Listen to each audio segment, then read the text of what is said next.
Welcome to workshop number 3. And this one is titled Learning from Experiences, and I'm Yvonne Stein. And one thing that I wanted to mention is that with all of the information that we've already provided in workshops 1 and 2, one of the main points to all of this is that every experience in life is to help us grow. Our whole reason for incarnating on the physical plane is to grow more rapidly than we can in the astral plane.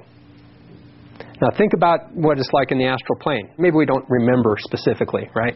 Okay, but the concept is that we have no physical pain because we don't have a physical body, not one like we have here, and we have access to higher levels of knowledge that we can't even comprehend probably on the physical plane. So we're living pretty much in like a fantasy library. We have experiences up there. They're more energy and conscious related. But the fastest growth occurs from physical pain. Okay? So we choose by free will to incarnate, to acquire karma, to clear karma, to potentially get killed because we can grow more rapidly on the physical plane. Okay? Life and death is not important before you incarnate. It seems to be important that we forget about life and death not being important. When we're down here, all of a sudden it's all important. Can't die. Everything we have to do while we're here, there's no such thing as reincarnation, so ultimately we run around with our heads chopped off doing this kind of stuff because we think it's the only lifetime that we have, and when we get done here it's all over. Well, so the meaning of life, when I figured it out, I said, wow, how obvious is that? So the meaning of life is nothing more than to grow as rapidly as you can while you're on the physical plane. Which may be why some people choose to become Buddhist monks. That's all they're doing, is trying to grow. Now what I've learned also is, fortunately, is that working on positive polarity while you're in society and living in the real world helps you grow more rapidly than if I was on the top of a mountain in a temple. So ultimately, all of life is a blessing. Every minute, every second is absolutely the most important second at that moment in time. Because there's some kind of information you're given to help you make the choice and to help you maintain whatever side of this polarity chart you want to be on. Every minute of every day. Okay, and it's all a matter of whether we can see it, awareness, and then understand how it helps us and how we can grow from it. That's the only questions that we have, and that's why we're here today. Because right now we're going to be talking about learning from your experiences. Okay, we've gone through the foundation, we've gone through breaking control dramas so you can move more positive, and now we're going to be talking about what helps break these patterns and what helps reinforce these patterns in every experience. Okay, so blocks to growth. So blocks are, what we have to clear. So clearing blockages is growth, healing, which equals balance equals harmonization. So, if you clear the blockages, you grow, you heal, and then you become more balanced, and then we reach N squared better, hopefully. Blocks to clear are obvious. We've got them listed here: fear, anger, lying, stress, anxiety, frustration, arrogance, greed, judgment, and you do all that through understanding. Okay. Blame. Blaming others for being deceived, hurt, betrayed, cheated, ripped off, or scammed. Okay?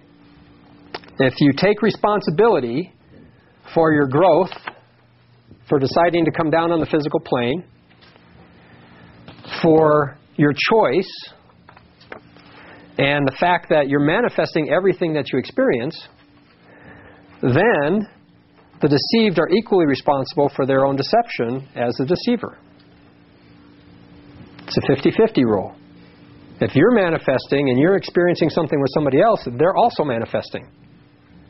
You can't blame somebody else for what you helped manifest. Okay, now this is an issue that people have. They always have to say, it's not my fault, it was somebody else's, I'm an innocent victim. No such thing. There's victims, but only victims because they don't have an awareness, an understanding of why they got put in that situation. Why they manifested it, how they manifested it. Victim will generally use the poor me to gain sympathy and energy as a result of their own lack of understanding.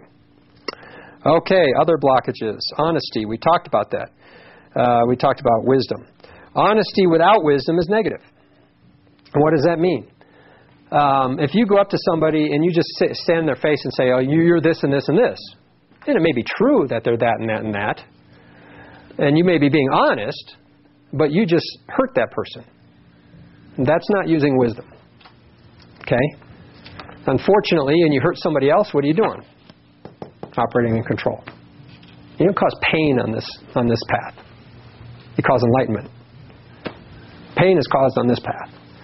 So, blatant honesty, and let me tell you, there are philosophies out there, and I'm sure some of you have heard them, where they teach people to tell the people they're angry with exactly the way they feel. Okay, and that's supposed to help them heal. Okay, all right. What they're doing is they're just learning how to use control in another way, which will come back on them. I mean, you put control out, you're going to manifest control. So you're going to treat somebody like that, you're going to get, somehow it's going to recurse on you, and you're going to have to deal with it. And you're also going to have to learn how to break your habits if you plan on moving this direction. Now, ironically, those same workshops and courses are taught that this is a positive thing to do, because it clears it off of your shoulders. Gets it out. And so you're supposed to feel lighter and have this off your consciousness to do this. Okay, well, yeah, I think you can probably tell that I'm not a proponent of that technology or that method, and you can see why. Okay, so honesty with wisdom is positive. Okay, and that means, I'll give you an example of, say, a psychic who, somebody goes to a psychic and says, tell me when I'm going to die. Okay, and the psychic knows the answer. It's the psychic's responsibility to determine if that person can handle the answer. Okay? It's not the person. The person asking doesn't know what they're asking for. But a person of greater wisdom has to determine if the person can handle the answer. As any teacher or anybody with information, that's their responsibility. You know, knowledge is power. And you have to be careful in some circumstances when you divulge information to people. Okay, so that's all about honesty with wisdom or not wisdom. Okay, expectation and anticipation. Again, expectation. If you're expecting something to happen, you're not really releasing, because you're trying to predetermine the end result. I mean, try to predetermine, even if you're not doing anything physically, your thoughts are of controlling it. Releasing it means you don't have any expectation. You might have an idea. That's okay. Having an idea is okay. But having an expectation builds up an energy and a consciousness, which then also, ironically, blocks the thing from manifesting. Anticipation is the same thing. You anticipate something's going to happen. How many times have we done that and it didn't happen? Okay, not only is it wasted energy, you're actually blocking the ability for it to manifest by trying to anticipate it. Again, anticipation means that you have some need for it to happen. Release means you have no need for it. It doesn't matter. Either way is okay. So these are things that where people, and again, I'm telling you these things so that you can be aware that if you get into a position of anticipation and expectation, that you can adjust your consciousness and think otherwise. You know, I'll give you a release exercise. I mean, and you use it when you ever these issues come up. And it'll help pull you this direction and also release the block. Usually expectation and anticipation are based on fear and assumption, and they are reactive. Okay, you expect something or anticipate something because you're afraid of what will happen if it doesn't occur. Okay, and so most things go back to fear. All right, replace with knowing, belief, and trust. Well, I mean, the positive path is a path of knowing, belief, and trust. If you believe that release is going to manifest eventually in the way you like, as soon as you move far enough into it, then you will find that you have a knowing that the system works and that you can do it without having the fear and without having the expectation. So, like I said, it's always a process. Everything I'm talking about is a process. Some people can do this more quickly than others. Some people could take a lifetime and not get it done in this life, but it ultimately depends partly on how much effort you put on it. How much effort you put into the information and changing yourself. It's all about changing yourself. Okay, so arguing and defensiveness, abusive to self and others, being reactive rather than active. Okay, those are all blockages, obviously. So arguing, we know, is a control drama. Defensiveness is getting caught in control drama. Being abusive is a control drama. Well, we know that those are blocks to moving positive. Okay, polarity of needs. This one is powerful. Needs, wants, and desires. Okay?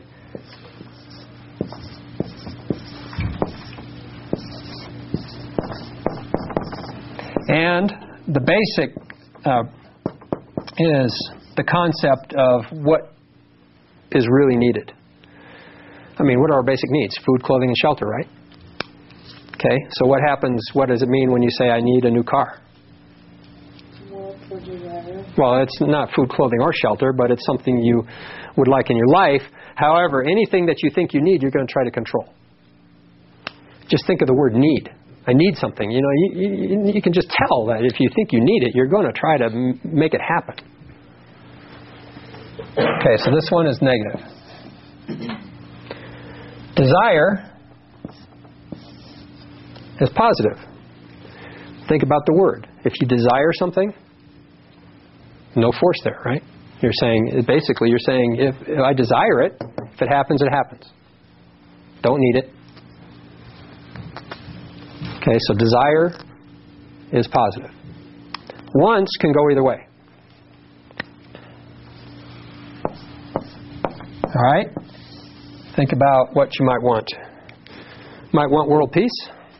Sounds pretty positive to me, doesn't it? Or you may want a new car. Okay, material possession, service to self, really not that positive. So it's a neutral?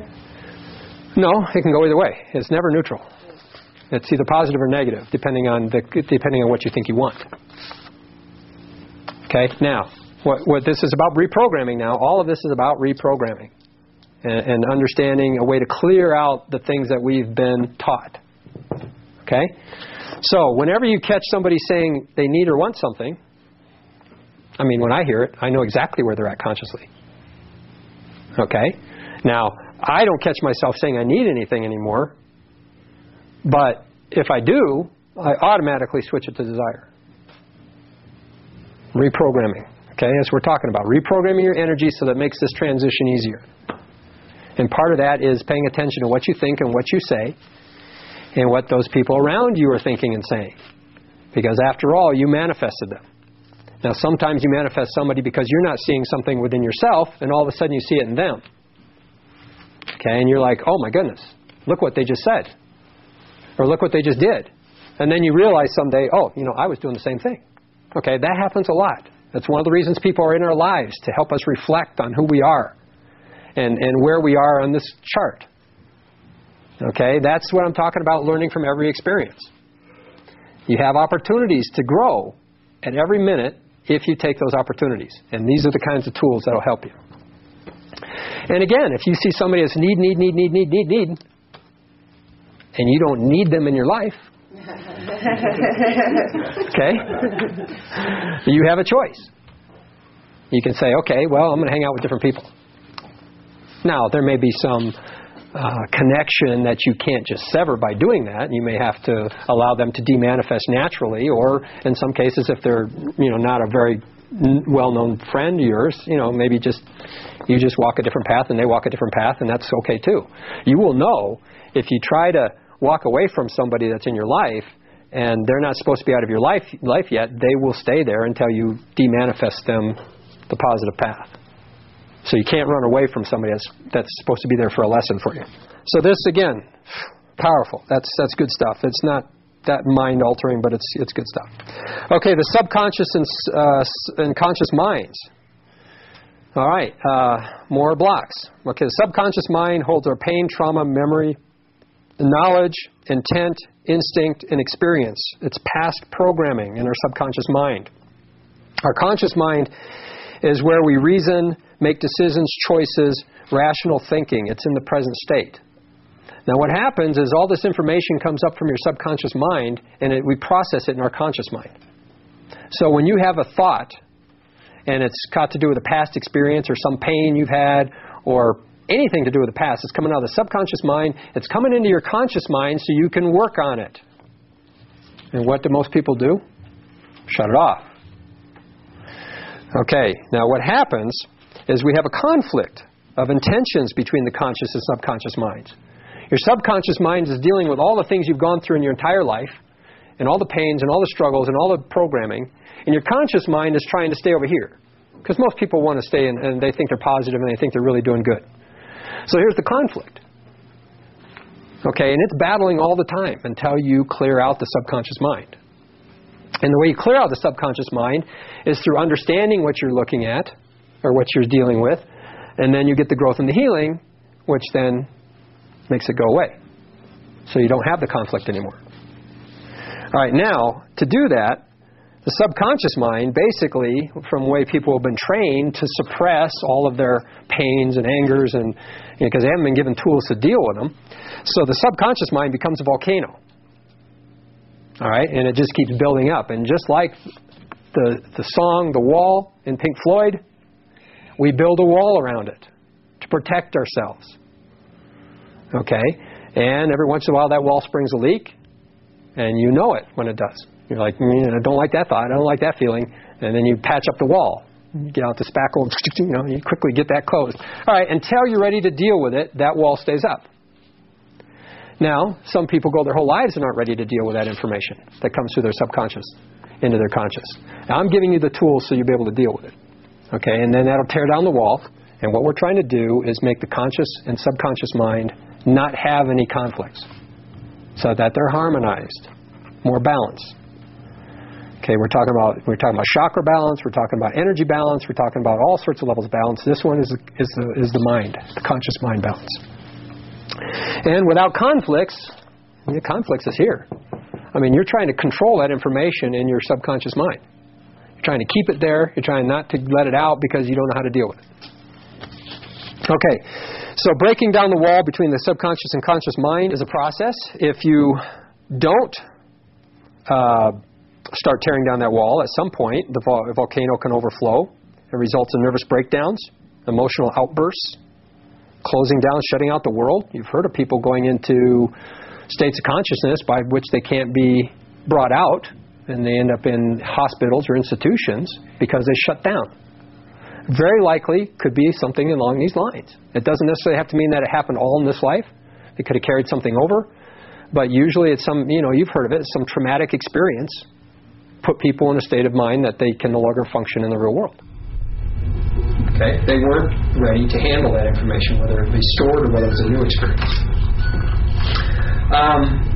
Okay, chakras. Okay, so you also close down your chakras based on the information in your subconscious mind, and obviously it can result in long-term psychosis, mental and physical ailments. Yeah, if you're holding on to trauma, guess what? You're traumatizing your whole body, not just your mind. Your physical is taking on all that consciousness somewhere. Recognition, attention, overachiever versus achiever. So these are other blockages. If you think you need recognition, then you haven't learned self-love. Attention, same thing, self-love. If you haven't learned to love yourself, you're going to search outside yourself for recognition. And most people, from experience, I can tell you, it happens with their parents. For some reason, they didn't feel like they were supported or loved by their parents, and so sometimes they go their whole life trying to prove themselves just to get that recognition. Okay? And one of the things you can do is learn to do that within yourself, and I'll give you some exercises a little later to work on self-love. Now, overachiever versus achiever. And I can, again, from experience, I was an overachiever. And I was an overachiever for the parent issue. But once I understood it, okay, and healed that issue, I became an achiever rather than an overachiever. An overachiever, I was abusing myself, physically, consciously. I was trying too hard, and I didn't realize you didn't have to try that hard to get the same results. Okay, Physical house cleaning and effects of emotional subconscious connections. This can be very powerful, and I didn't realize it until I actually did it. I was like, this has got to do with your actual physical house, whether it be your garage, your actual bedrooms, living rooms, whatever. Physical house cleaning is related to the consciousness that a item might have in your house. Okay? When you look at an item in your house, doesn't matter what it is, what are you thinking? Okay, it has to do with where it came from, who might have given it to you, what might have happened at the time you received it. Okay, everything that you look at, you're going to have a thought about. Okay, and again, this is about being aware of your thoughts. So when you look at something in your house and you say, I remember when I got that, guess what? Get rid of it. I don't care if you give it away, you sell it on eBay, get the consciousness out to help release that negative energy. All right, now I went through my place and I was like, I got done and I felt 10 pounds lighter. I was like, did I lose weight? I was like, that's great. All right, I felt the elevation in my spirit. Now here's another thing that women would appreciate, I'm sure, or maybe not appreciate. And it's an example. You say you loan a pair of shoes to a friend. They wear them to a party, and they get wine spilled on one of the shoes. Okay, now you love these shoes, so they give them back to you, and they say, "Oh, look, I'm so sorry. I'll pay for them, but you can't replace the shoes." So maybe they give you some money, but you can't throw out the shoes because you had some history with them. So what do? You put them in the closet. What happens every time you open the door to the closet? Well, you think about it, and you're like, those are my nicest shoes. Okay, so, this is what happens to us. We tend to hang on to things because of our past histories, and not necessarily for the most positive reasons. I mean, how many people, before we just talked about this, would have thought to go home and say, that couch, I remember when I got that couch, terrible things happened to me, and that's all I think about but they didn't think about that until I brought it to their attention. So this is what I'm doing. You bring it to your attention, then you can deal with it. So physical house cleaning, and like I said, affects the emotional, makes you feel better, and the subconscious connections, absolutely. Limiting thoughts, words, and actions. Well, this is a huge one. I mean, we all know people that go around and say, I can't do that, I can't do that, oh, that won't happen. Any limiting thoughts and actions. Thoughts, words, and actions. They all impact your ability to move this direction. Because one of the things you have to understand, one of the first rules is anything and everything is possible. And you're the master of your own destiny. So if you're thinking it can't happen, guess what? Most likely it won't happen. So, again, reprogramming. And when you hear people around you, again, going back to this, when you hear people around you saying, oh, you can't do that, oh, you should, that's no way that's going to happen, you need to make a choice. Okay? Is this person really being supportive? I mean, it's one thing to say, oh, yeah, you'll become a millionaire next week and be totally off the wall. It's another thing to be realistic and let people manifest at their own capacity rather than tell them what they can and can't manifest.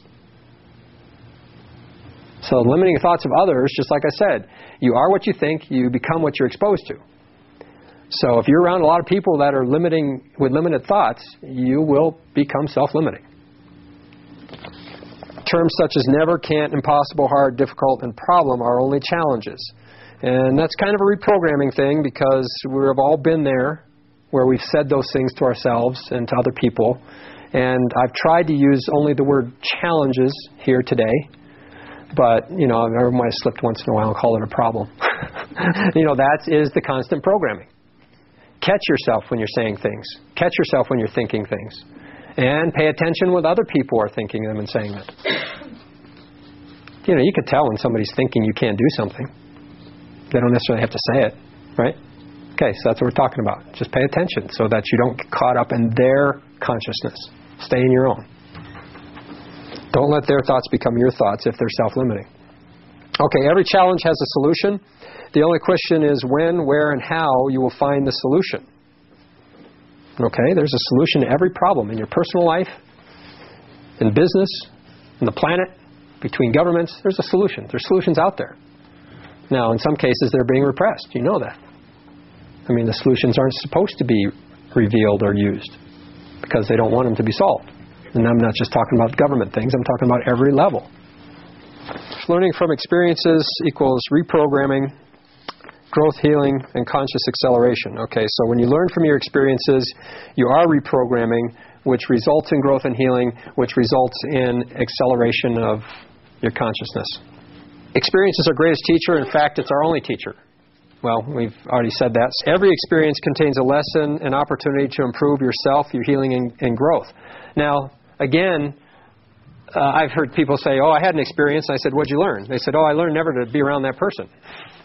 Okay?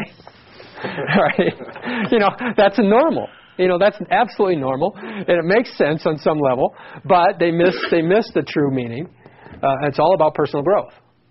Every experience is about personal growth. So if you think you shouldn't have been there around that person, then you need to reflect on why that person tweaked you and made you feel uncomfortable. It's got nothing to do with them. You manifested them. All you got to do is figure out why you manifested them and learn it so you can de-manifest them and go on to better people. Okay, choices in every moment of life and must learn from the outcome and consequences. Yeah, well, again, we're talking about the choice. And that's every thought and action. So, again, this is how we learn the consequences and then modify our abilities to make choice.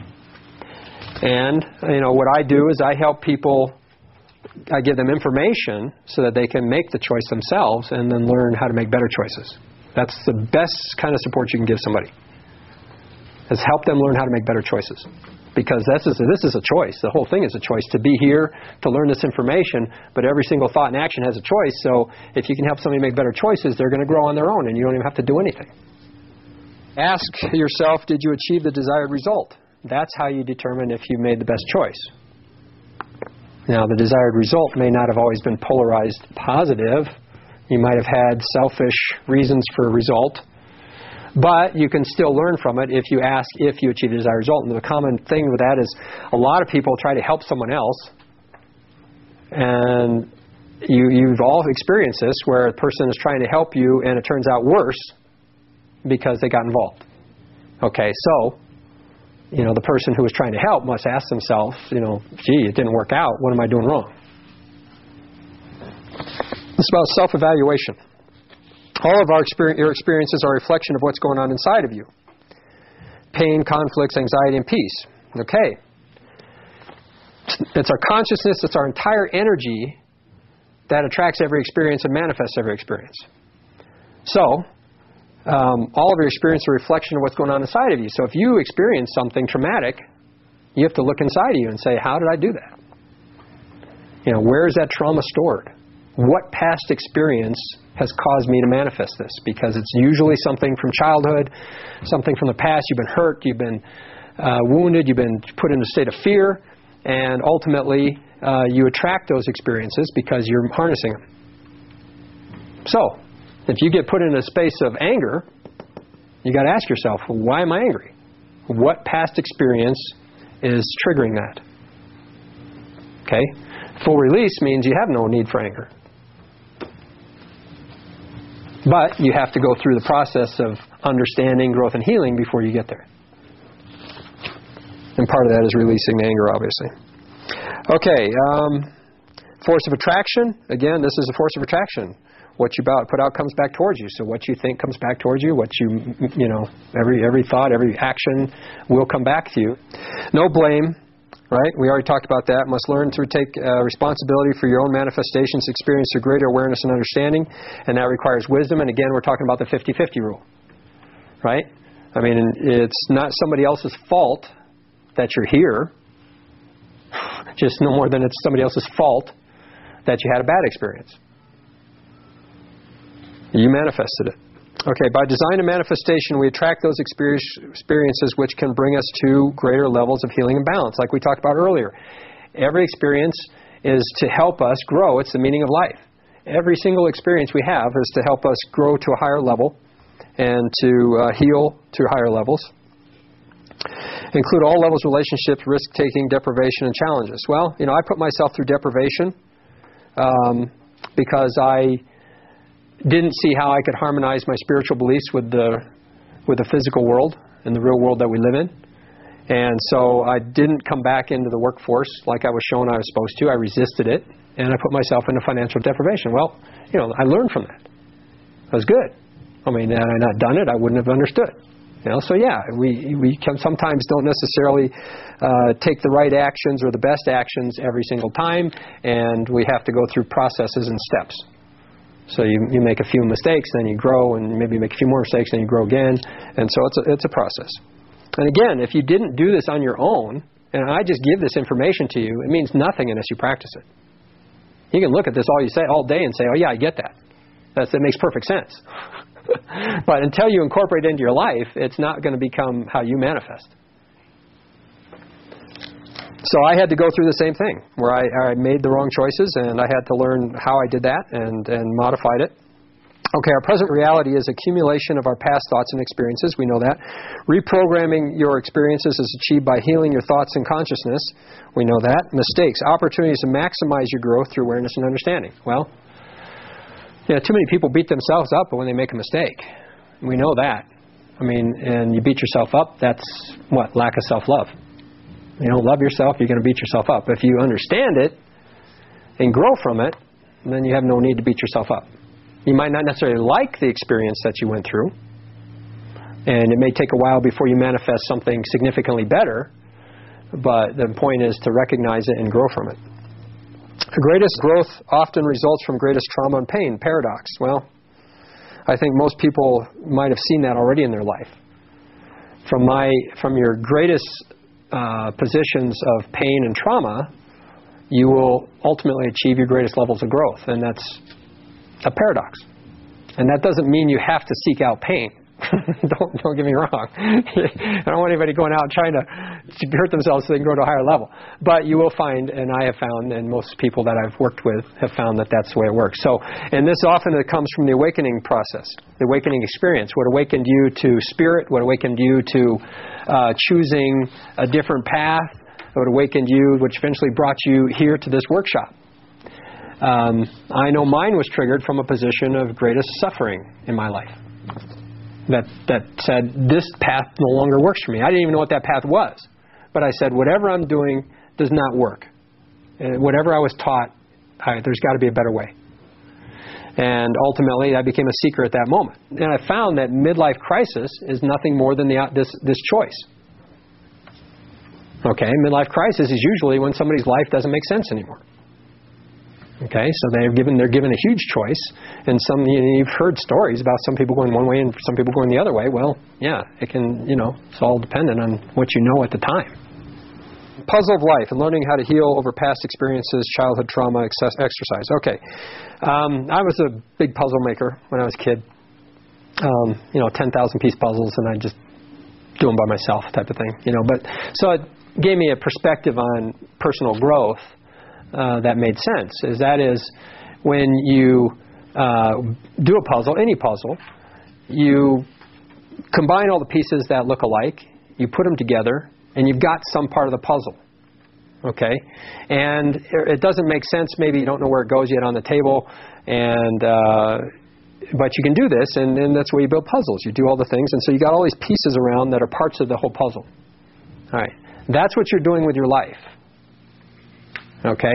You're going to take something that you can analyze and reflect on and understand, and you're going to heal that. Okay? And then you're going to put that out there in the puzzle. Eventually, you have the ability to fill in the entire puzzle and see your whole purpose in life. Okay? Again, another process. But it takes conscious effort. It takes being aware and understanding to do that. But when you put that puzzle together, you will feel much more complete than you ever have. Have a sense of why everything happened to you in your life, the importance of it, the significance of it, why you're exactly where you are because of it. Okay, very empowering. Let's go on to other things you can experience. If you lie, we already talked about this a little bit, it reveals your fears. Okay, if you feel you have to lie, you're protecting yourself. And why are you protecting yourself? Because you feel vulnerable. And you feel vulnerable because you haven't gained enough wisdom and understanding in who you are.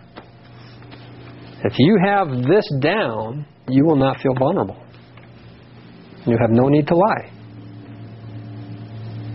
Okay, that means that you're manifesting positive. You're not afraid of not having money. You're not afraid of anything or virtually anything because you have confidence that what you're doing works. When you lie about some things like self-love means that you don't have acceptance. Again, you might lie to make money. You could say insurance scams, returning something that you used and just decide to return it to get the money back because you're not ever going to use it again, but you did purchase it and use it, so that is a form of deception. Not going to move you positive. So other things to learn from your experience is synchronicity.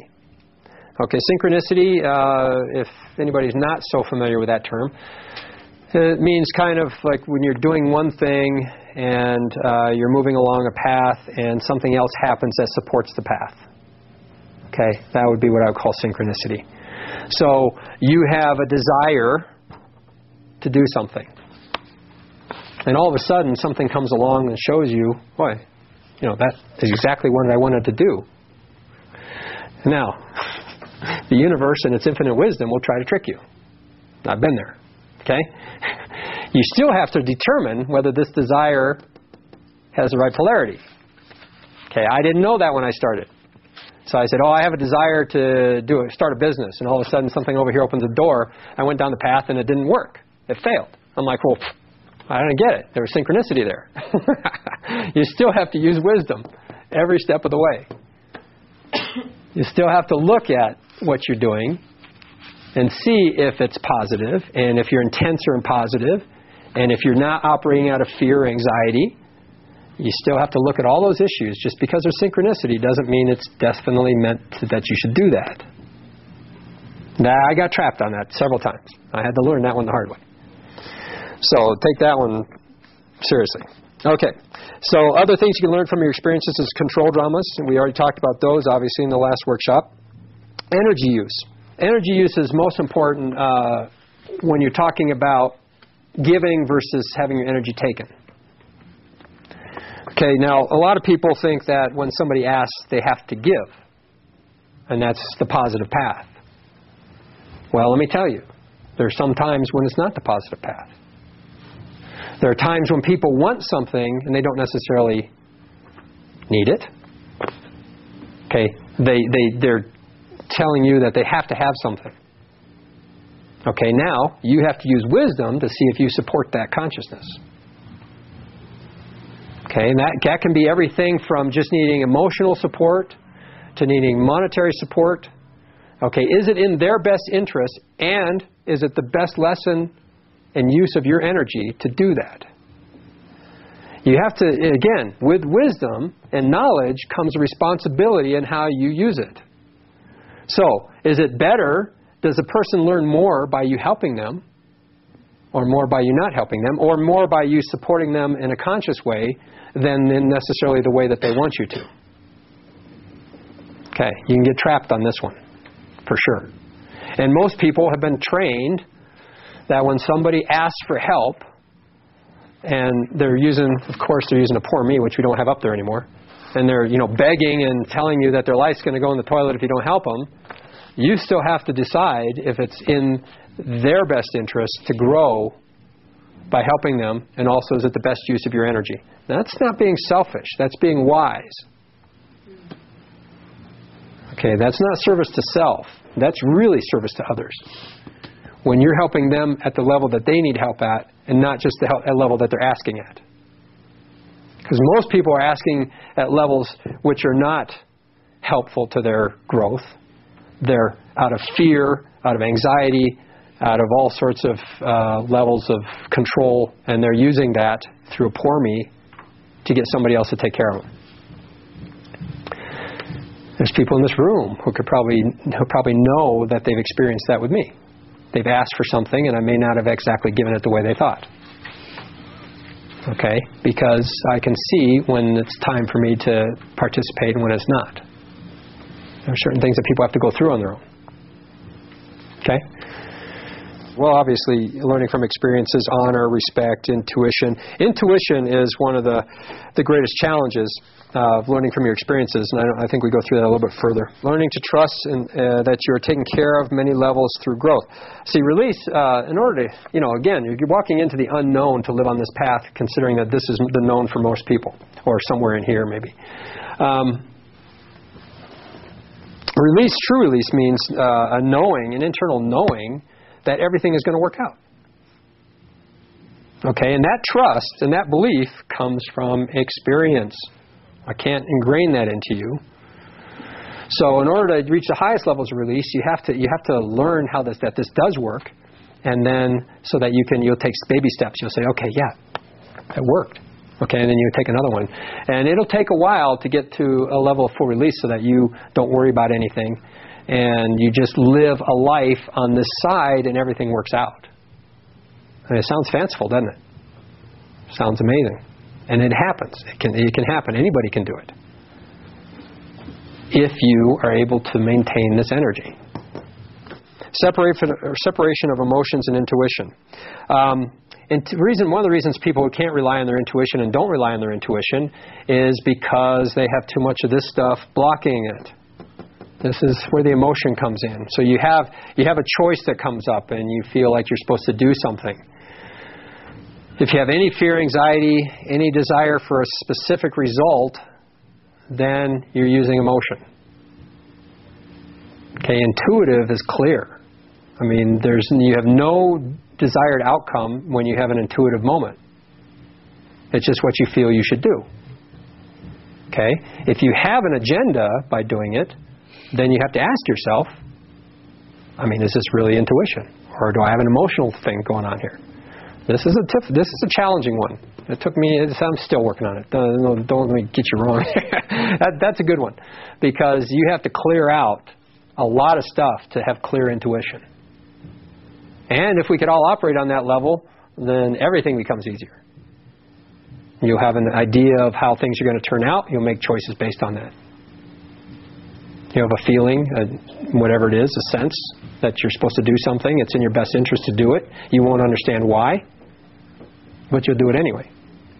That's true intuition, especially when you don't have any idea how it's going to come out and you just have this feeling that you're supposed to do something.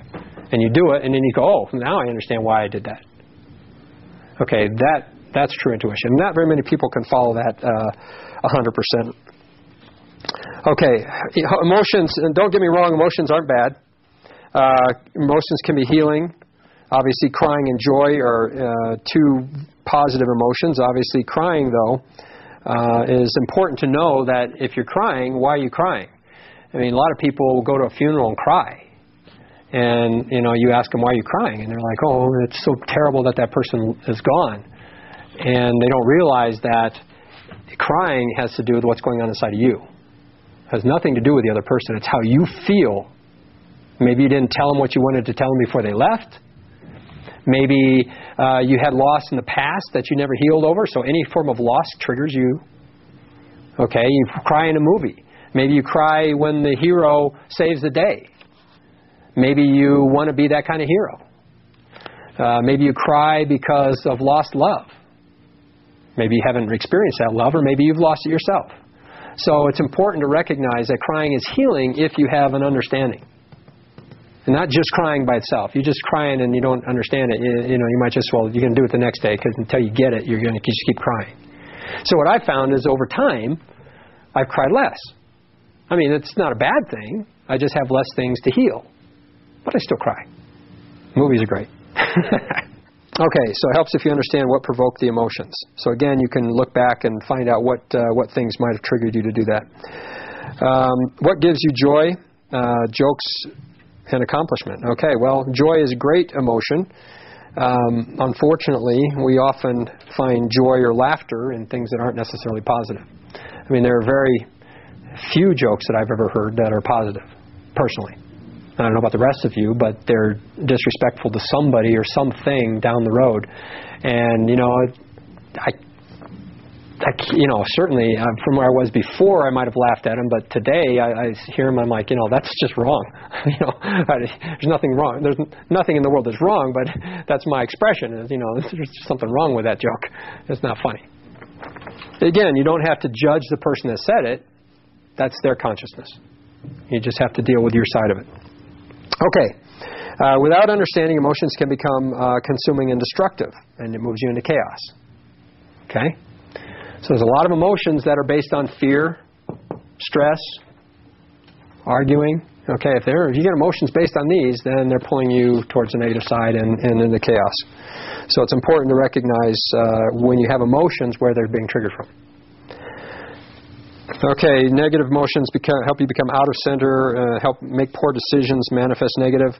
And let me tell you, my experience is anytime you have emotions that are pulling you this way, you're going to make the wrong choice. And that's another thing to look at. If you have fear and you're about ready to make a choice, I would wait until you're in a better state over here before you make that choice. Okay, and here's an example for driving. I don't know why it's driving. I know lots of people who have gotten tickets, accidents, all sorts of issues with cars when they're in one of these states, because they think they're over here and they're trying to maintain over here, but breaking up with girlfriends, all of a sudden speeding, getting a ticket. Okay, well, those are emotions that have caused somebody to make bad choices. Being angry, going for a drive, hitting someone else, getting a flat tire, whatever the case may be, you can manifest pretty quickly if you're in an environment, especially that's moving quickly. So you have to make sure your consciousness is clear if you're in a situation where you have heavy vehicles or anything else that can hurt you. All right, infinite levels of awareness. It's a step-by-step process. And so, again, we talked about intuition and how you can maximize that by separating your emotions from your intuitive abilities.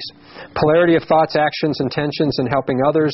And we've talked about some of this, but in this case, we're talking about massage work and energy work.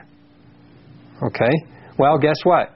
If you are what you think, and your energy that you're using is based on your consciousness, then you need to pay attention to who's touching you in body work or healing work. So if you can see clearly where they are, then you can choose to be involved in their activities or not. And I've experienced that.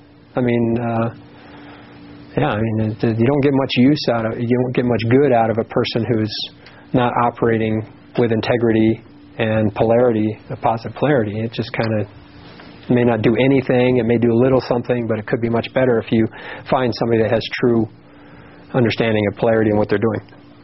Okay, control and you will be controlled, judge and you will be judged, do unto others. Well, there you go. That's just a blatant statement. Trust and intuition and guidance from higher consciousness. Until you can develop a greater trust in your intuition, trust it for those things that you should not do rather than those things that you should do. Let it help protect you in the initial phases if you haven't got a true handle on whether you're following your intuition or your emotion. Like don't invest in a stock, but maybe decide not to invest in a stock would be a better option if you're following intuition. Okay, and that's until you get it down to where you can, you could use it to invest in a stock. Not that that's the best use for it, but I'm just giving it as an example. Should you go somewhere or should you not go somewhere? I know lots of instances where people say, oh, I shouldn't have gone to that party, and I knew it. Okay, well, then why did you? Okay, they did because they had fear of being judged by the other people at the party. I'm thinking, well, that's not a rational reason. You really care about that? Somebody's, are these really supportive friends that are treating you like this? If you decide not to go because it didn't feel right? And so, that to me is called wasted energy. When you do something that really is not in your best interest or the best interest of other people, but you're just doing it because you're afraid of being judged. I mean, that's the worst kind of wasted energy to me. So you got to get over some things, and that is being judged. If it doesn't feel right, then don't do it. Goal is to clear and heal your blockages in order to follow the path of least resistance. The path of least resistance is the key there, and to clear the blockages helps you do that. So if you clear this out, this can become the path of least resistance. A lot of people, this is a path of resistance, but you can master it, and it can feel like like the path of least resistance, especially if you're at a high enough level of control by which everybody else is controlling for you. And then this path could feel pretty good. It could feel like the path of least resistance, because you're not actually doing any of it. You're just telling people what to do, and they're off doing your minion. Your minions are doing their bidding for you. All right, dampening factor. What you find, what I've found in life is that most people have swings. Right? You got good moments, and you got bad moments, and you got some more good moments and bad moments. And what you're trying to do is dampen that, and that's an engineering term. So you're doing this and assuming that this up here is positive and this down here is negative. Okay, that's what the dampening factor is.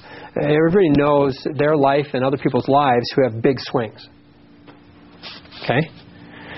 What you're going to do in the process of growing in the direction is you're going to reduce the swings.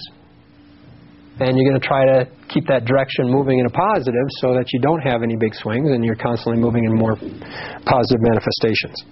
And this happens on every level of society and the planet and businesses. And so it depends how well people are harmonizing. And then on an individual level, this is simply balance. On a corporate level, it's harmonization with everybody in the company. On a global level, it would be every country. Okay, I don't think we're getting anything close to this on a global level, but let's hope that people can do it on a personal level. Pets. This is a good one. Pets are metaphysical antennae and reflect the owner personality and traits. Now, a lot of people don't like to hear this one because they have pets that act psychotic, okay, or are angry, or are whiners. Okay, pets are metaphysical antennae. They pick up the character traits of the owner, so you can tell a lot about somebody by looking at their pets. Okay, if they run around from behind the couch and nip at your heels, that's a person who's fearful. Okay, with a little bit of aggression. Okay, defensive. If you see a dog that is scared, or a cat that's afraid to come out, well, and you know what? Some people have multiple pets. And every animal is a characteristic of their personality. All right, and we talked about this. The pets will manifest not only your personality, but your ailments. So if you have a physical ailment, don't be surprised when your pet comes down with a physical ailment. Because they are true unconditional love. They're wide open here. But they don't have any wisdom. Okay, they don't know how to keep it from happening. They're like, oh, I love you, I love you, I love you, and ultimately they're getting everything you're putting out, and they're soaking it up, and they can't do anything about it. So they're innocent victims here. So just be aware of that. I mean, again, you can tell. You go to the park and somebody's got an angry dog. Well, guess what? Somebody in that family has got a lot of anger. It's usually the owner, but sometimes pets have multiple owners, depending on the household.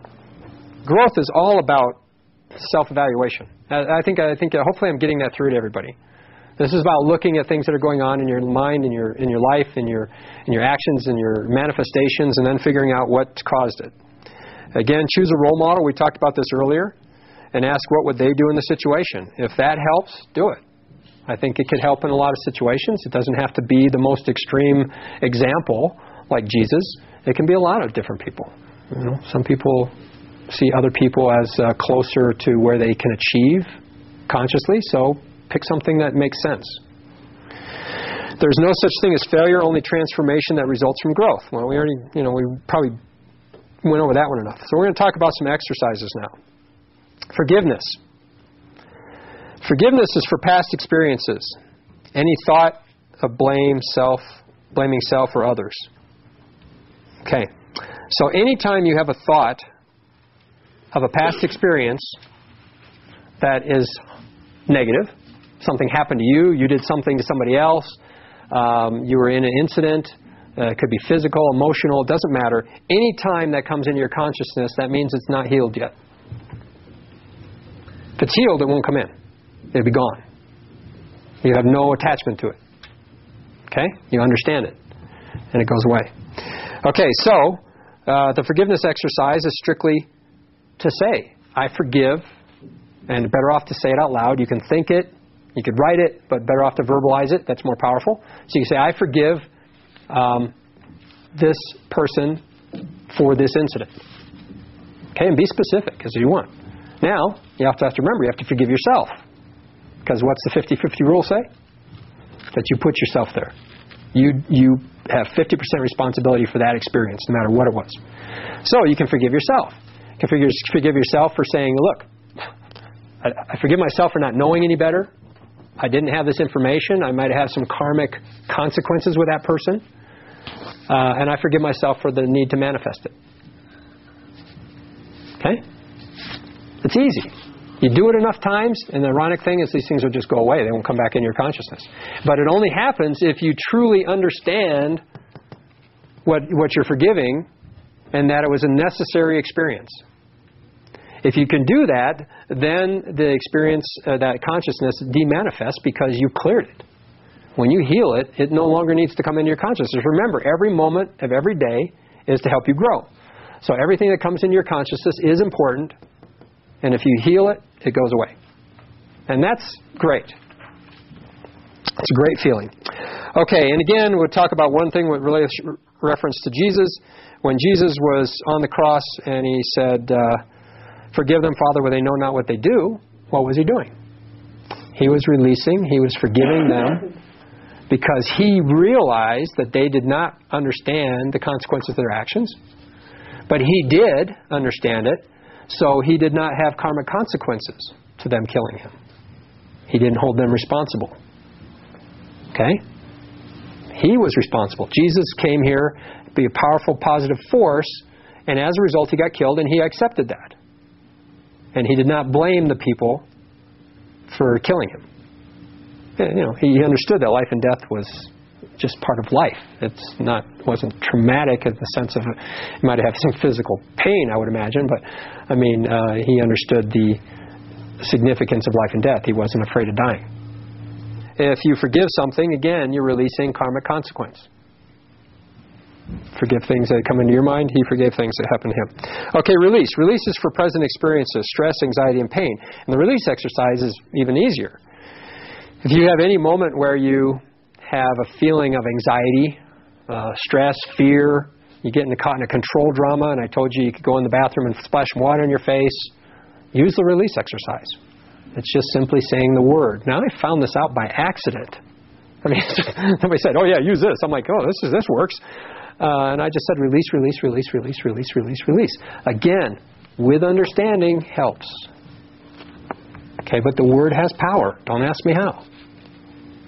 Found that out. So you can do that. Now, so this means if anybody tweaks you, calls you up and yells at you, and you don't feel you deserve it, it doesn't matter either way. You just use release, release, release. You can do that in your head. You can do that out loud. Out loud, obviously, is more powerful. Affirmation is for the present and future experiences. Use this to reinforce weak areas in your consciousness and programming and reprogramming. Focus on the I am rather than the I will or I can. Affirmation is important for manifesting the future. Okay, we've dealt with the past. We talked about healing the past, releases you from the past, which helps you then manifest the future. If you're holding on to the past in any way, it's actually inhibiting your ability to go forward and manifest the future. So, you're forgiving the past, you're releasing the present, and you're affirming the future. And affirmation, it can be anything. What you desire in life. It can be the perfect living situation, the perfect job, the perfect relationship, whatever kind of lifestyle and whatever kind of things you desire in your life, you express it. And again, I am rather than I will or I can. I can is self-limiting. I will is even self-limiting. So I am going to do this. And then let go of it. Put it out there. But that's the affirmation process. You put it out there, and then eventually you learn to have trust that if it's supposed to happen, it will. Doesn't matter if it does or doesn't. But the point is, you put it out there, and the universe does respond to everything that you think. So again, if you have expectation, you're waiting for it to happen, you're blocking it. This is a challenge. You can see that you're going to put things out in the universe, and you're going to say, okay, I trust that if that's supposed to happen in my life, it will. So it helps to keep things on a somewhat realistic note, but not be self-limiting. You know, I am going to be a multi-billionaire. For some people, would be they don't believe it. So what is the use of saying it? So keep things in some kind of perspective helps to manifest them. And again, also remembering that you can manifest $1 billion if you're capable of it. It's a paradox. Okay, let's talk about the self-love exercise. Your greatest level of self-empowerment will be achieved with your greatest level of self-acceptance or self-love. The mirror exercise. Anybody ever stood in front of a mirror, fully dressed, and said, I love you? To yourself? Okay, good. Very powerful. And you'll find out a lot of things about yourself if you do that. You'll find out if you feel uncomfortable doing it. You'll find out if it's completely comfortable or kind of comfortable. All of those things are important in that analysis. Okay, the next step, do it naked. Then you really find out if you love yourself. Okay, that doesn't mean, you might be shy. It might not be that you don't like your body. It might be that you're shy and you can't really express it when you're naked. Okay, that's something good to know. It also reveals where your self-love issues are. Okay, these are simple exercises. And it's very powerful. When you're working on your reprogramming, obviously, like I said before, if you think something, if you think a release, it's not as powerful as if you wrote it down, and writing it down is not even as powerful as you verbalize it. So if you really want to accelerate your consciousness, you will speak the things that you're trying to fix. In other words, if you have a negative thought from your past, do the forgiveness exercise out loud. If you're in a group and it's not appropriate, well, then do it in your head. Maybe you remember to do it out loud later. Point is, to do it is the most important thing, but the different levels of assimilation of the consciousness are also important to recognize. Learn to forgive everything from small arguments to great acts of deception and pain. Again, what you'll find is that you have things coming in. It doesn't matter what it is. If you don't understand it, of course, you can't truly forgive it. So sometimes you have to go back and look at why you had to experience that, how it made you a better person. Might have made you stronger, might have made you wiser. It might have made you more humble. There's a lot of things that experiences can do from your past. I mean, I've had experiences where I was pushing the envelope and, I caused myself pain. Physical and emotional. If we hear, we accept. Okay, you're hearing me today. A lot of this, I imagine, you're accepting. Okay, if you see, you believe. If you do, you understand. Remember, understanding will only come if you actually practice it. Okay, I can't give you that. I can only give you the tools to understand it. Knowledge versus wisdom. So one, obviously, if you see it and believe it, you have knowledge, but actually doing it results in wisdom. Let's talk about the skeletons that are in your consciousness, and they will only be revealed when you're ready to see them and have the tools to resolve them. I mean, that's one of the nice things about the universe. The nice thing is that you really aren't giving too much that's over your head. You're given things to push you to new levels of consciousness. I mean, remember, this is a divine machine. It's designed to help you grow. So you're given opportunities all the time to grow, and the universe knows what you can take. It knows when you can pull those skeletons out of the closet and deal with them, because until you have the tools, they stay there. Okay? Now, you can, and again, opening chakras when you're not ready is like opening the door to your closet and, you can't deal with it. And so it's like pulling your skeletons out before you're ready. And that's not the universe doing that. That's your manifestation trying to achieve levels before maybe you have the tools. Again, dreams and visions are, again, other things that you can learn from. I happen to have had a lot of experience deciphering dreams and visions because of some of the environments I've been in where that was some of the things that we worked on or actually did, and we weren't told how to do it, but I was growing in my understanding of experiences. So when I hear somebody tell me the dream they have, I mean, I'm like, okay, I can see where I can see what you're supposed to be learning from that. It's very helpful to remember your dreams. If you even have to write them down and take a look at them later, you might be able to self-evaluate that, or even have somebody else help you show, give you an indication of what you're supposed to be learning. Now, I'll tell you a few of the dreams that are very common in the evolution spiritually. One is everybody seems to climb a mountain of some kind at some point. Okay, and the mountain is, getting out of the drudgery of life and raising your spiritual level to a higher elevation. And I've heard people tell me they're carrying their car on their back up this mountain. Okay, well, that's pretty serious. There's a lot of resistance there. Let's put it that way.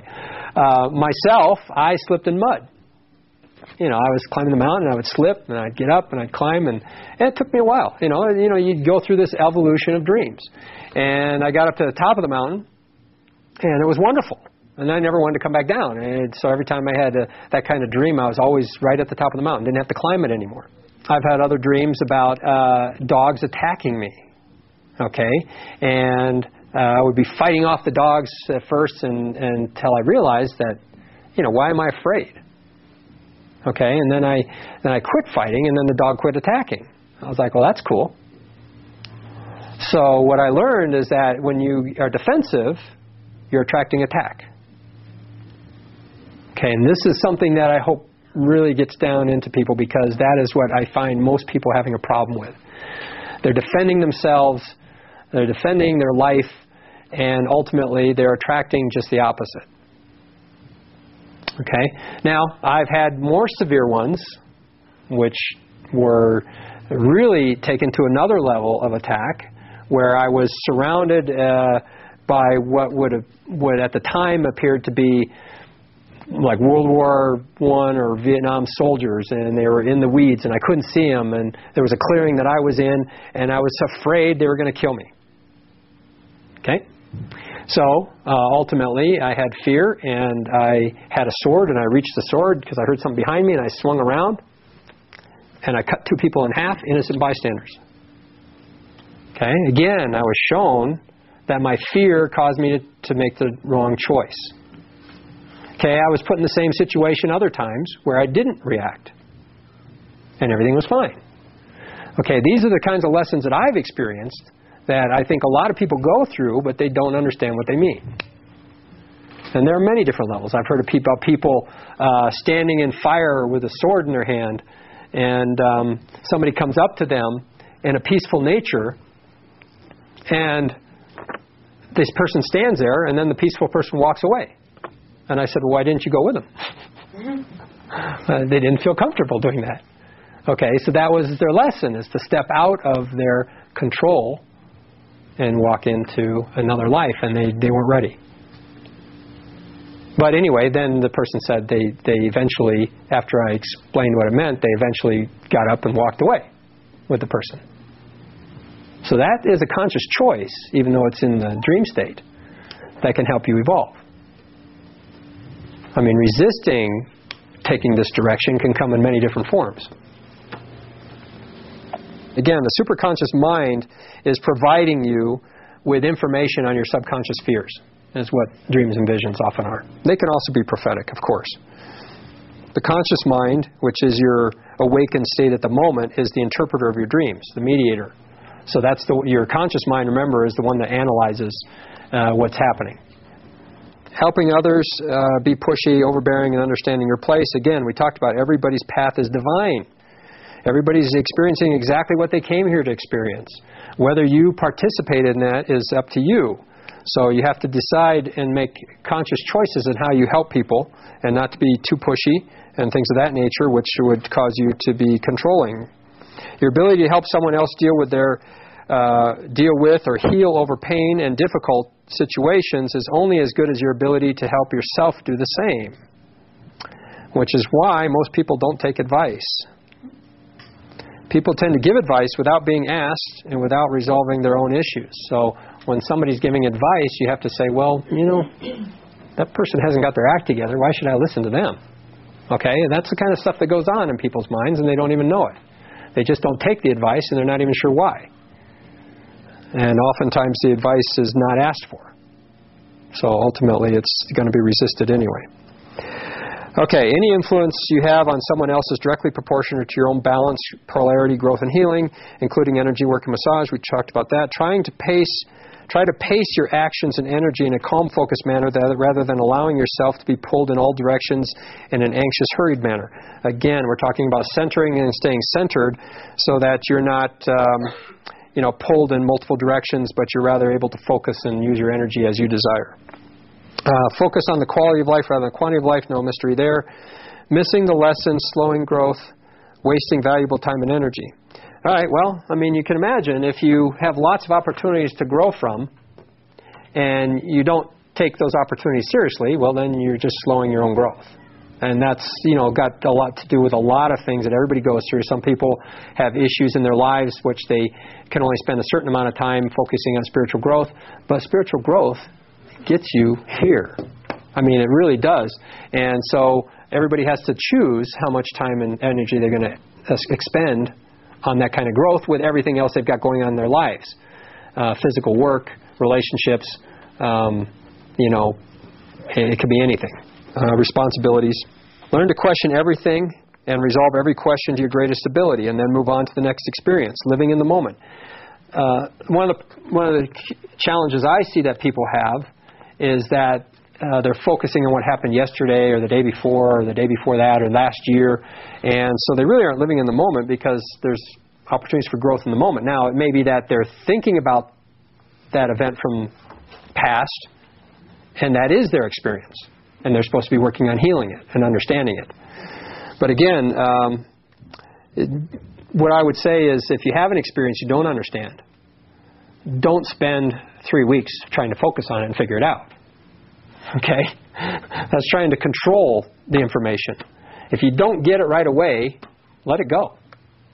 Okay? At some point you will be given an answer or an understanding of that experience. And if not, don't worry about it. Maybe you don't have to have it today. Maybe it's, again, I've gone through things over a period of 8 years that didn't make any sense until the 8th year. I'm like, oh, okay, now I get it. It all fits, So, yeah, you don't have to understand every experience, so don't dwell on them too long. Try not to let one experience consume you and keep you from learning the lesson contained in the next experience. Consider what may appear to be chaos to one person may be perfect order to another, and the universal growth. That's like, one man's garbage is another man's treasure. Just because it appears chaos to one person doesn't mean it appears chaos to another, to the other person. Take time to rejuvenate and cleanse your energy when you feel depleted. And we'll get into centering and meditation in the next workshop. But that concludes learning from your experiences.